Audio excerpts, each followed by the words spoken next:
So guys,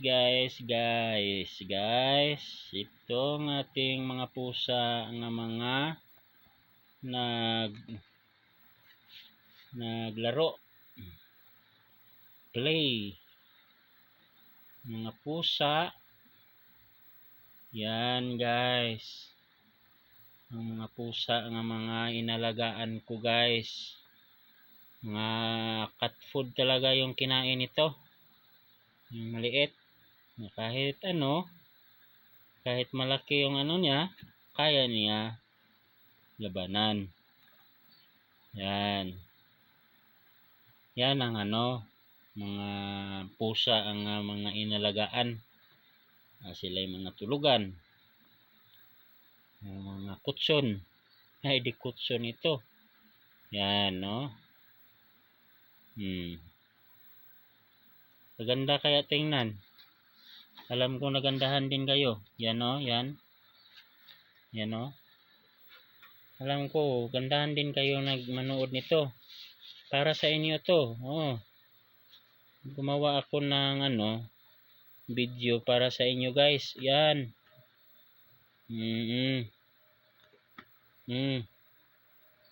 Yan guys. Ang guys, pag-alaga ng pusa guys, kailangan bilhan mo talaga ng ng pagkain nila nga para sa kanila.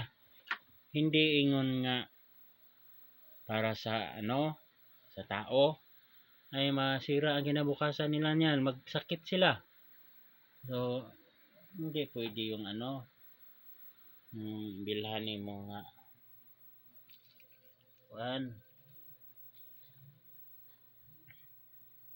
kailangan nga bilhan yun sa sakto nga mga para sa kanila.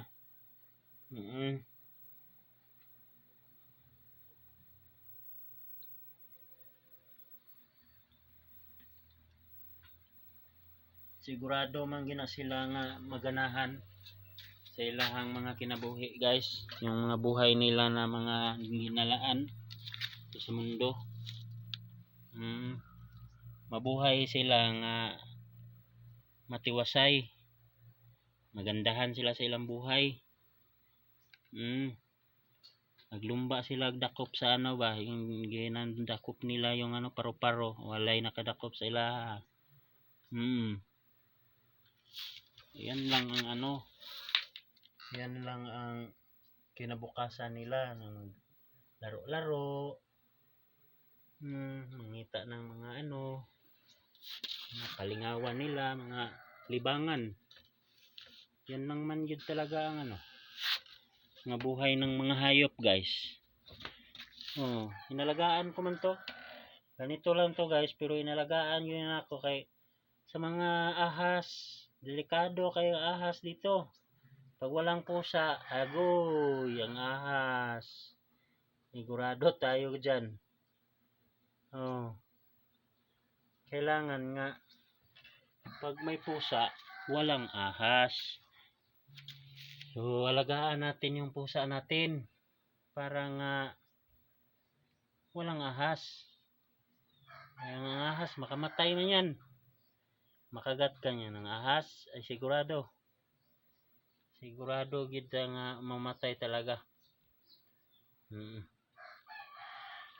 sa ahas. Nga kailangan may pusa talaga na dapat alagaan. Musta pala yan dyan sa guys, ibang bansa, yung mga OFW, kumusta kayo dyan mga idol? Mag-ingat bawat oras, magdasal ng Panginoon bawat mga idol natin doon sa ibang bansa. Shout out sa inyo lahat. Tayo, video tayo ng pusa na nakakagigil nakakagigil talaga to. Iwan ko lang kung nakita niya, ba't siya nagpunta dyan sa net. Yan. Gusto guro matulog. Gusto siya matulog di ay. Nakamuskit guys. Ano? Oo. Kamuskit siya. Ano nga. Yan talaga ang buhay ng mga hayop. Kailangan alagaan.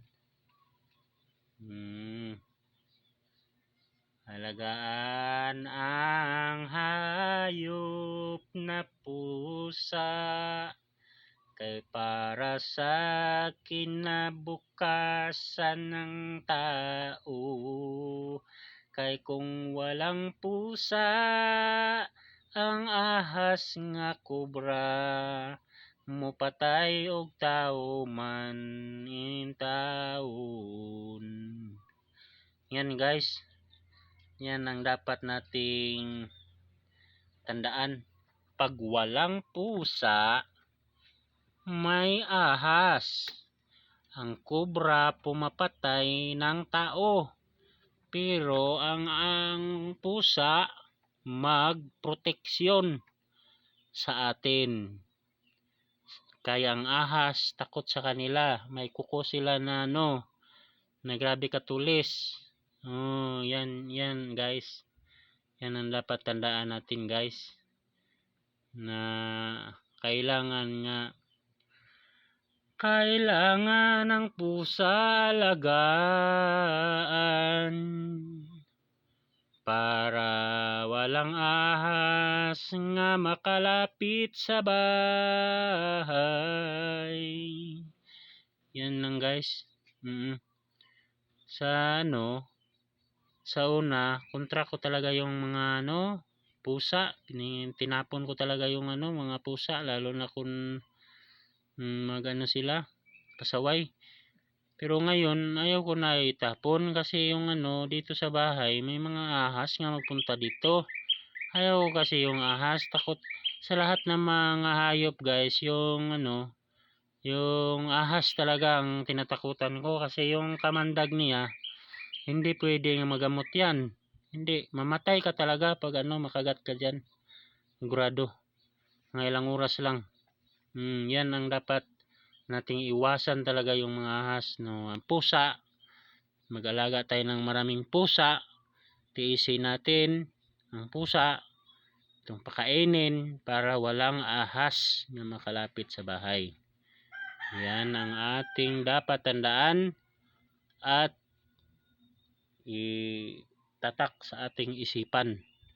Yang mga hayop katulad sa pusa, aso, kailangan sa pamamahay para proteksyon sa ating mga buhay.